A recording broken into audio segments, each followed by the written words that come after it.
Reka dusuhuzanye twifurizanye ibihe byiza ku bakunzi ba Buhoka Wisanzure TV, tubahereze ikaze muri uyu mwanya w'ikiganiro cyacu ibimenyetso by'ibihe. Birashoboka ko twari tudaherukana kubera impamvu zitandukanye, cyane cyane zishingiye ku mirimo.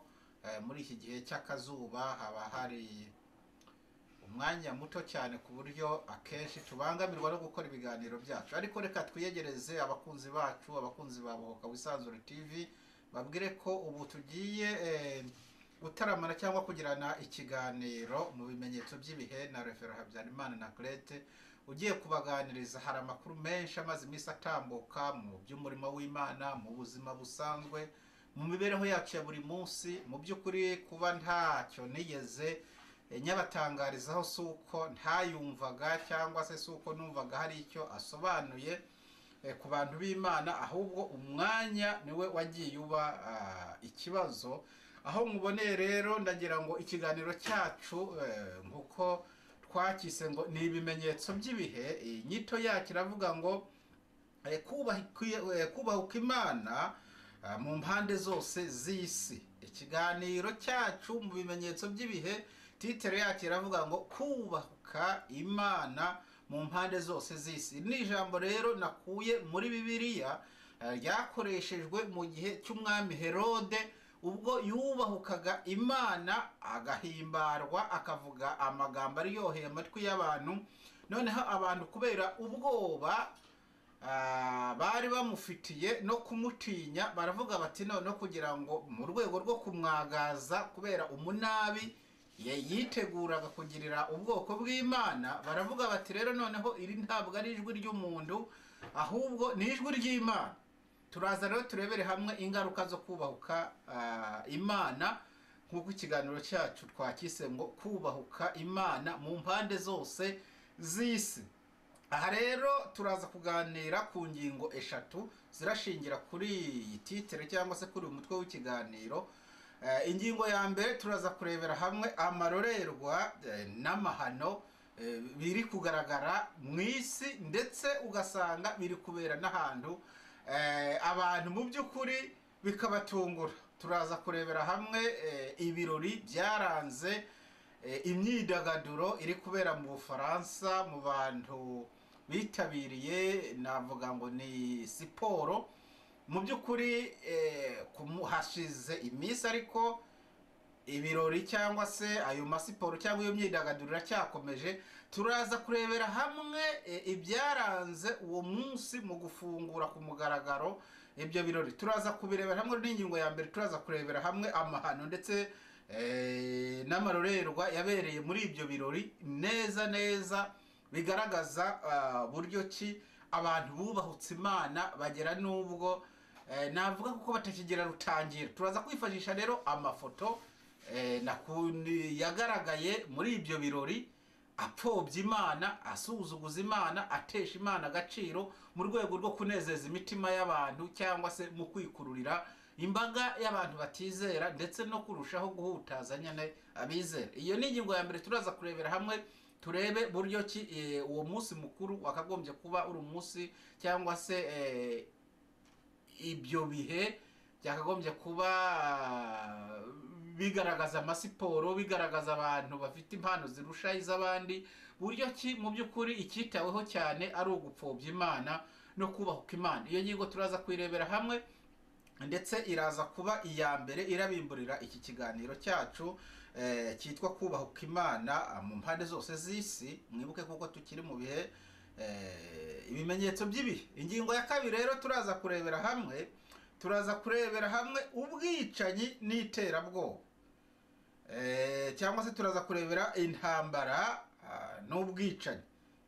n'ubwicanyi mu isi. Turaza kureba buryo ki mu isi intambara mu by'ukuri nazo zifite icyo zivuze, ndetse zifitanye isano n'icyo ijambo ry'Imana rivuga, ziri kugaragara hirya no hino ku isi, ndetse aho kugira ngo zise n'izigenza makeya, ahubwo zikarushaho kongera ubukana ku bw'amagambo n'impfu za hato na hato z'abitwa ko bakomeye muri ino si, zigumya zigaragara, bikagumya gukongeza umujinya wa benshi, inzirakarengane rero zikagumya kuhatikirira. ingingo ya gatatu rero turaza kureba n'ubwoba.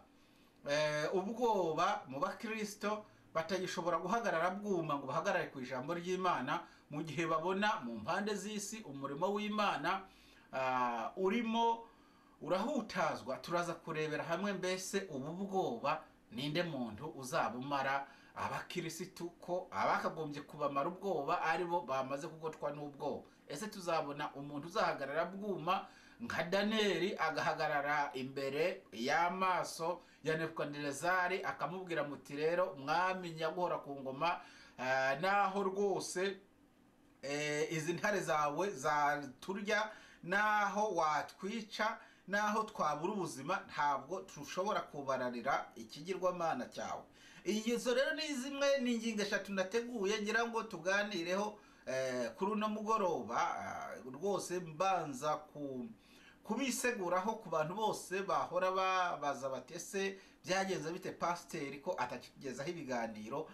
Mba mbitekereza kandi bitambuka byose mba mbibona, ariko ndahamya neza kuko nanjye nkwiye kwikubita agashyi, ndetse namwe mujye munyandikira ariko mu gikari mumbwire amakuru ari gutambuka, tubanze turebe muri Bibiliya, turebe icyo ijambo ry'Imana ribivugaho. Navuze ko uyu munsi rero tugiye kuganira mu kiganiro cyacu ibimenyetso by'ibihe, kubahuka Imana mu mpande zose z'isi. Umuntu ashobora kwibaza ati se byaba byaragenze bite kugira ngo umuntu yubahuke Imana? Ni umurengwe, ni ibibazo ndengakamere, ni stresse, ni uburwayi bwo mu mutwe cyangwa ubumuga bwo mu mutwe, ni ubujiji, ni ukutamenya aho Imana yakuye abantu, cyangwa se ni ukutamenya ko abantu bari mu ishusho y'Imana. Byagenze bite cyangwa se biri kugenda bite muri no minsi ya none, aho usanga abantu bari kubahuka Imana ntacyo mu by'ukuri batinya, cyangwa se ugasanga abantu bari gukora ibintu nabyise ngo ni amarorerwa n'amahano. Ugasanga abantu bari gukora amarorerwa n'amahano, nta kintu na kimwe bitayeho, ahubwo gusa kandi ugasanga abantu nyine abakozi, abo twakagombye kwita abakozi b'Imana cyangwa abambasaderi b'Imana, abavugizi b'Imana ku isi, dufunze umunwa, turacecetse, turabiretse biratambutse, abantu barishimye barinejeje. Ariko buriya ngo no mu gihe cya Nowa abantu barishimaga bakanezerwa bagakora amarorerwa n'amahano byose, kugera igihe nyine imvura yagwiriye abantu batangira kuvuga bati ariko iyi mvura ni isanzwe izahita. Ni kimwe n'izi ntambara mubona ziri kuza zisukiranya muri aya marorerwa, ari kuboneka n'ubwoba. Nababwiye ko n'ubwoba ndetse n'iterabwoba. Iterabwoba rero n'intambara bujya bigendana n'ubwicanyi. Ibyo bintu iterabwoba, intambara ntabwo bijya bisigana n'ubwicanyi. Reka rero tubanze mbanze mbasangize hano mu gihe turi kuganira. Ngiye guhera ku ngingo ya mbere, tugiye kuvuga ku byaranze umunsi wa mbere wo gusohora iki gitaramo. Niba ntacyita igitaramo ntabwo nzi uko ndi bukite, cyangwa se uyu munsi mukuru wabimburiraga iyindi minsi y'amarushanwa ngororangingo, niba ariko twayita amarushanwa ngororangingo. Uburyo ki byaranzwe mu by'ukuri, kamwe ngo byaranzwe n'ikintu twabona ko kimeze nkaho ari niba nabyita amarorerwa. Reka mbanze ndebe hano, mbazanire iyi foto murebe uburyo ki ibintu byari byifashe, kubera kuko ibintu ntabwo byari byifashe neza kuri uyu munsi.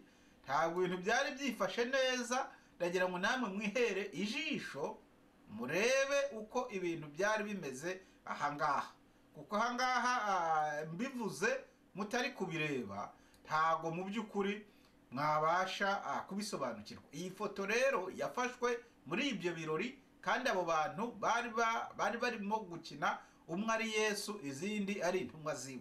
Murebe gupfobya no kugayisha Imana cyangwa se kubahuka Imana urwego bigezeho, kandi mu bihugu bikomeye.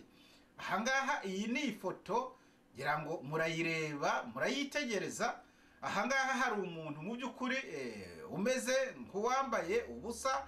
Ahangaha hari umugore wambaye ikintu kimeze nk'ikamba. Abahanga bamwe basesengura bavuga kuko iyi migara iri kuri iri kamba cyangwa se ibi bintu bimeze nk'imyambi biri kuri iri kamba bishushanya ngo imigabane yose y'isi. Ibyo ni abasesenguzi babasha kubisesengura, ntabwo ari njyewe ubivuga, ntabwo mbifitiye ibimenyetso. Ariko uyu rero uri aha ngaha, uyu wambitswe ikamba ngira ngo ni umugabo, murabona ko yambaye busiri uretse gusa ibintu by'amarangi yisize, akavuga kuko uyu ngo yari ari gukina ngo mu mwanya wa Yesu, avuga ko aba bamukurikiye aba bagore bose ngo bari intumwa za Yesu. Murebe ukuntu aho isi igeze isuzuguza ijambo ry'Imana. Aha nababwiye ngo turi kuganira ku ibimenyetso by'ibihe, ariko umutwe w'ikiganiro ukitwa ngo kubahuka Imana mu mpande zose z'isi. Nari ngiye kucyita ngo kubahuka Imana mu bikorwa byose biri kubera hano muri ino si.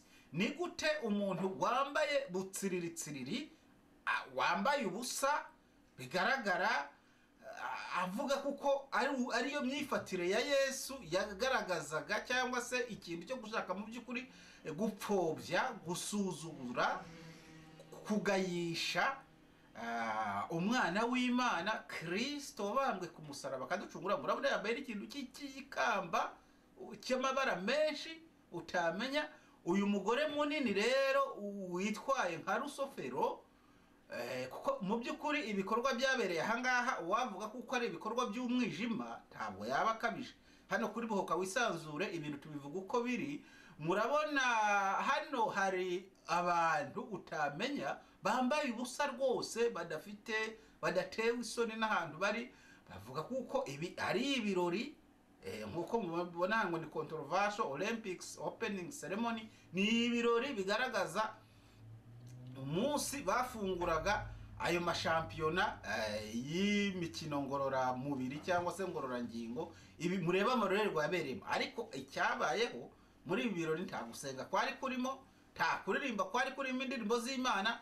Byagenze bite kugira ngo binjizemo iyi mikino igayisha umwana w'Imana Kristo? Byagenze bite kugira ngo bazane mwaba bantu utamenya imitekerereze n'imyizerere yabo, ariko bakaza bitwikiriye izina rya Kristo?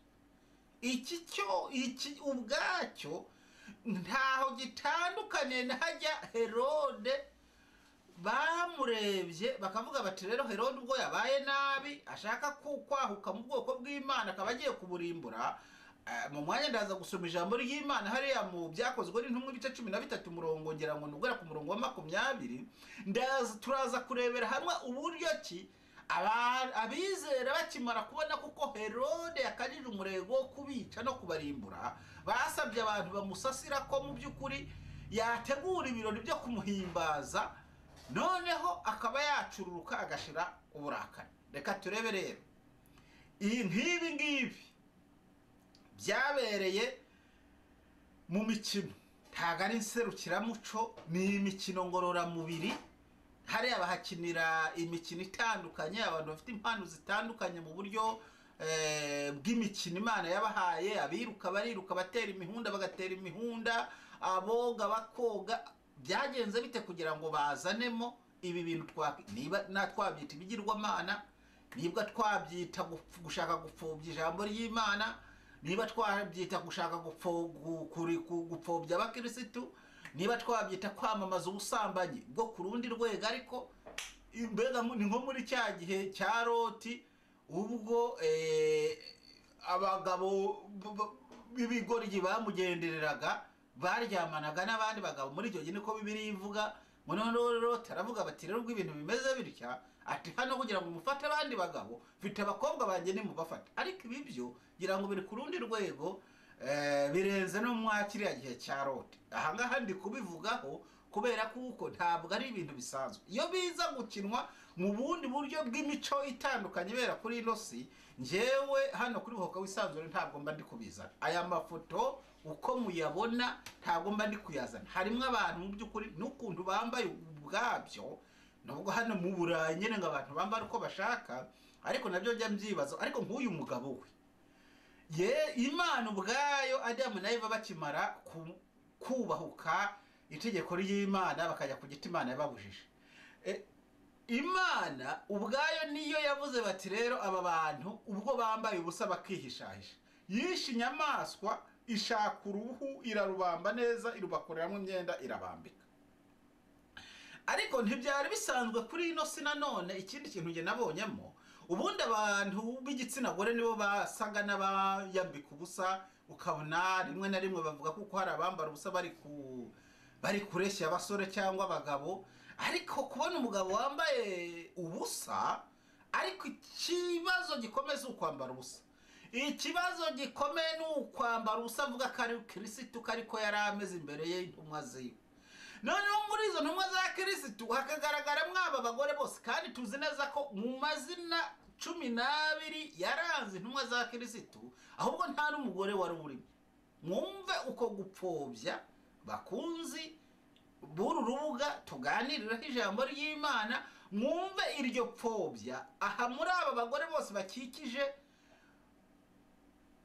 uyu muntu washatse gupfobya Kristo, washatse gusebya izina rya Kristo, washatse gusebya Imana muri rusange. Ntabwo tubyumva insengero by'umwihariko muri iki gihugu cy'Ubufaransa ibi bintu byabereyemo uko icyo babitekerejeho. Kandi hashobora kuba hari n'abapasiteri, ariko ikintu nabonye cyo nuko bamwe mu bakira, ntanazi nimba bizera cyangwa batizera, bavuze bati mbese igihagararo cy'abakirisitu gihagaze gite mu gihe abantu bari kuza bagayisha uwo bizeye. Ndetse yahisemo aravuga ngo ubu yaza kuba ari Muhammad bafashe bagapfobya kuri ubu buryo, intambara ntabwo yari bushira. Amahirwe aba bafite, twebwe abakirisitu turwana intambara yo mu buryo bw'umwuka, ntabwo turwana intambara z'umubiri n'amaraso, ahubwo twebwe tureba intambara yo mu buryo bw'umwuka. Ariko iyi ngiyi rero nayo nk'uko siroga yacu bivuga, cyangwa se nk'uko intero yacu arimwe ngo roho nziza itura mu mubiri mu buzima, abangaba barimo barashaka gusenyura urusengero rw'Imana. Ndaza gukomoza ku nsengero ziri gufungwa hirya no hino ku isi, ariko abangaba nibo ba mbere ba nyirabayazana burya bo gutuma umurimo w'Imana ugawa. Ahangaha rero bakunzi baboka Wisanzure TV, nimba ubonye amakuru nk'aya ngaya, uyu mugabo ndagira mbabwire ngo uyu mugabo wambaye ubusa, uyu uri ahangaha, uyu uryamye imbere y'aba bagore, abagore nabo utamenya niba ari abagore biwe, niba ari abaryamana nabo, niba ari abamushimisha. Urabona hano hari undi usa nk'aho amuseguye, urabona hano yambaye ubusa, afite umugore uri kugenda imbere afite ikintu ntabwo namenya icyari cyo. Hari n'undi bagaragaje ngo ari kubyinisha umutwe w'umuntu. Iyo foto ntabwo nabasha kuyitunganya nayo ngo nyizana ahangaha kugira ngo mbereke hano kuri Bohoka Wisanzure tujya tuganira muri bimenyetso by'ibi. Nituvuga ngo isi iri mu marembera, ntitukajye tupfa kubifata gusa nubwo akazi nyene ari ngombwa, ariko tuvuga ngo isi iri mu marembera, dukwiye kujya tubitekerezaho cyane, tukareba n'ibiri gutambuka hirya no hino, biba ku mugaragaro, abategetsi bareba, abantu bize amashuri bareba. Aba bantu bose bari aha wasanga nta n'umwe utafite amashuri yo ku rwego rwo hejuru. Aba bose bari aha ngaho ushobora gusanga bayikoreye impapuro utaterura. Ariko ni gute wakikora impapuro utaterura ugasanga umuntu yiyambitse ubusa? Ubusa tuvuge kuko yari ifoto oya, ni umuntu bagize batya bamushyira hariya bamwambika ubusa. Niba ari umugabo bahinduye umugore, niba ni ibintu biteye agahinda. Hano urebye kuri ino foto y'aba bantu ugenda ubona kuko mu by'ukuri gupfobya no kubahuka Imana barengeje ku rwego rwo kubahuka no gupfobya, ahubwo bashatse kugaragaza kuko Imana nta kimaze. Iyi rero ijambo ry'Imana rivuga ngo ibi byose nk'Imana irabireba,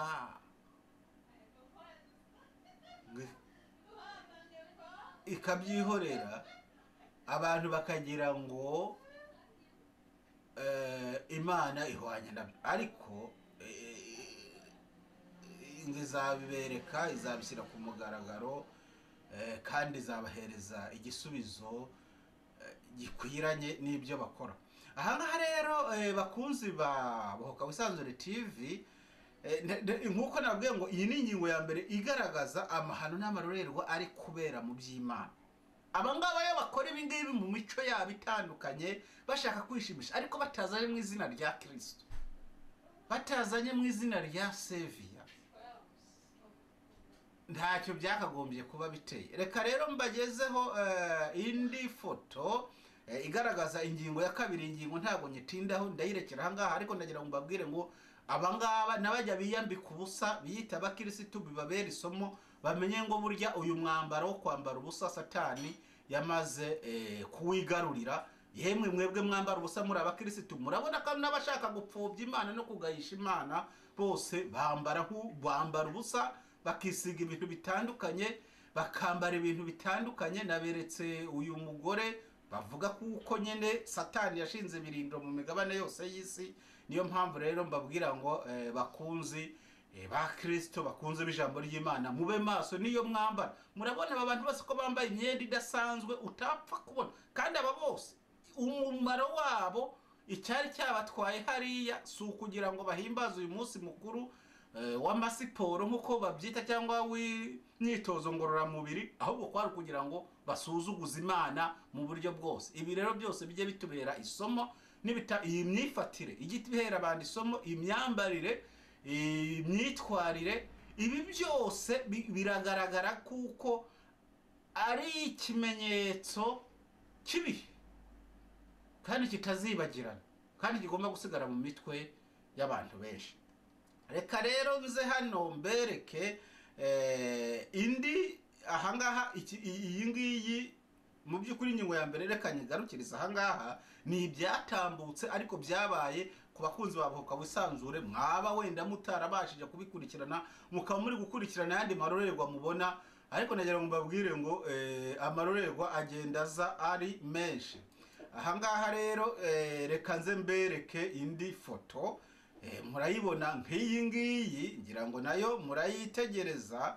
Iyi ni ifoto rero, ni ingingo ya kabiri tugezeho. Ingingo ya kabiri yitwa iterabwoba, ubwicanyi n'intambara. Mu by'ukuri ibi bikoresho byose mubona biri gukorwa ntabwo ari ibyo kurwana na Satani, ni ibyo kwica ishusho y'Imana. Izi mbunda, izi ndege, murabona kuko hari imbunda, hari indege, hari ibishinzwe kuzihanura. Ibi byose nta na kimwe kiriho kugira ngo habeho ituze ry'umwana w'umuntu. Ibi byose biri kuberaho kugira ngo umuntu w'Imana araswe, yicwe, n'ivu rye ntirizagaragara. Mu kiganiro n'ibimenyetso by'ibihe, niba tukise ngo kubahuka Imana mu mpande z'isi zose, iyo ubona imbunda zarakozwe mu buryo bw'indege, indege ishobora kwiruka mu kanya gatoya igasanyagura isi yose, nk'aho cyakagombye kuba igikoresho cyo kwihutisha abantu mu bikorwa bitandukanye, ahubwo indege ikaba igikoresho cyo kurimbura umwana w'umuntu. Ibi ndabihera kuki? Iyo murebye, ndahera ku ntambara y'Uburusiya na Ukraine, nze turebe hagati y'intambara ya Israeli na Gaza. Ntabwo ndanareba neza nimba Israeli hari icyo yavuze kuri ibi bintu byabereye i Paris mu Bufaransa mu bintu bya Olympique, kuko Israeli buriya mu kintu abantu batajya bitondera. Ndagira ngo mbabwire ngo buriya mu gupfobya Israeli, mu kuyambika ubusa, buriya kwambika Kristo ubusa, burya ni Israeli yose baba yambitse ubusa, bikava kuri Israeli yose rero nka kavukire ya Kristo, bikatuzaho twese nk'abakirisitu. Iyo murebye intambara hagati ya Israeli na Hamasi, usanga Hamasi ariyo yabaye nyirabayazana mu gutera Israeli. Ariko intambara bigezeho, urwego bigezeho, ntabwo ikiri intambara gusa, ahubwo urwego bigezeho ni intambara yo kuvuga ngo reka ubwoko bumwe burimbuke. Aha rero iyo murebye izi mbunda ziri aha ngaha, murabona hano handitse Gaza, murebe izo mbunda zirasa, zitwika. Uko Abisirayeli barasa, niko abo muri Gaza nabo barasa. Ubu hiyongereyemo n'ikindi kintu bita ngo ni Iran. muri make hagiye kumera nk'ikintu cyitwa abakirisitu n'abayisilamu bagiye guhangana. Ariko se abakirisitu biteguye kwidefanda imbere, niba ahubwo se bamwe mu bakirisitu aribo bari kugayisha Imana? Kuko hariya mu Bufaransa turi kuvuga kuko bakinyuye umukino wo kugayisha Imana. Ni igihugu babita ko ari igihugu cy'abakirisitu. Ibi ntibishobora kuba no mu bayisilamu. Nta bayisilamu bashobora kugayisha Imana ngo bubahuke kirisitu bagere kwa ruriya rwego. Ndababwiza ukuri, ibi bihugu twita ngo ni iby'abayisilamu ntibishobora kubahuka Imana ngo bigeze kwa ruriya rwego rwabereye mu bihugu by'Ubufaransa, ndetse kuko na Yesu nubwo batamwemera nk'umucunguzi ariko bamufata nk'intumwa ikomeye. Nubwo batamwemera ntabwo bakemera hari umuntu ukina yamwambitse ubusa kariya kageni. Tukibaze se ni abapagani babikora? Ese babikorera imbere y'abandi bapagani? Ni ibintu byabereye ku mugaragaro, bihabwa umugisha n'abategetsi bakomeye kandi bitwa abakirisitu. Reka rero ninkomereze kuri iki kibazo cyangwa se kuri ingingo y'intambara, iterabwoba n'ubwicanyi bigiye kurimbura abantu. Iki ni kimwe mu bimenyetso bigaragara muri Bibiliya.